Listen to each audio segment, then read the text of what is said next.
All right, so you might be thinking about changing your roofing siding on your house, especially here in the Northeast. And we're getting to the nicer weather where you have the ability to do that. But always keep a couple things in the back of your mind, like the potential of rot. Especially on an older house, you have no idea what you're in for once you take your siding and your roofing off. In this particular case, we ran into a ton of problems once the old shingles came out. Some of those issues were rotting windowsills.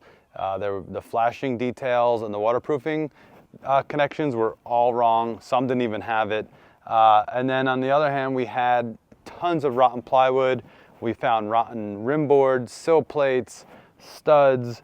In some instances, you're like, how many more years could this go on before this house would have started having some structural failure? So luckily here, we were open everything up in time before any of those really bad structural issues happened. And one of the other issues that led to some really poor quality construction was they used scraps of plywood. So we found areas where there was literally a 2 foot by 2 foot or 1 foot by 1 foot piece of plywood just nailed up all around. It was around the whole house. So with all of those issues, created a ton more issues. And so what we ended up doing was replacing anything we could with the zip wall. So we have our 1/2 inch sheathing here, and this is going to serve two purposes. One, brand new plywood's going to give a little more structural integrity to the wall framing, and also we're going to be able to air seal the house a little bit better with the tape seams.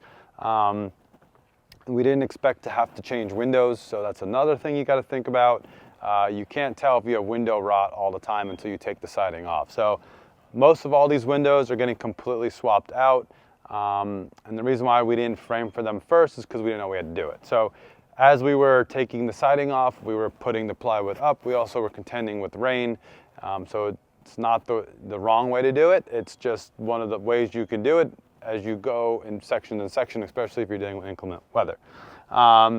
So with that being said, anywhere we were able to had to replace all the plywood, we went with zip. Now let me take you to the side of the house and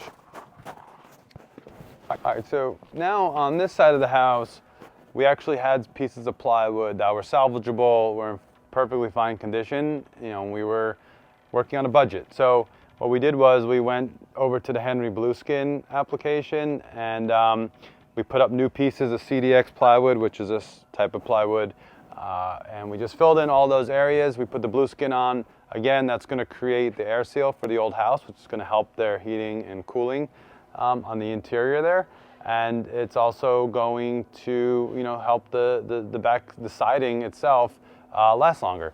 So as you can see, as we move along here, the back of the house, we kind of have this going on all around.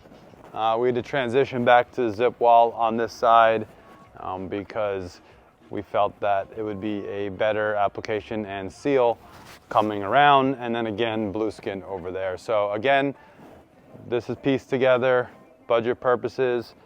Other way you could do it, just take everything off. You could zip the whole house. You could also do CDX on the whole house and wrap Blueskin everywhere.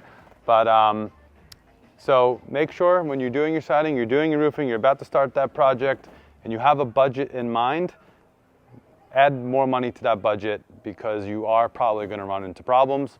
So once we get on the roof here and we take these shingles off, we're going to see what we're in for. We'll do another video going over the issues with the roofing. So make sure you hit that subscribe and like button for more content like this.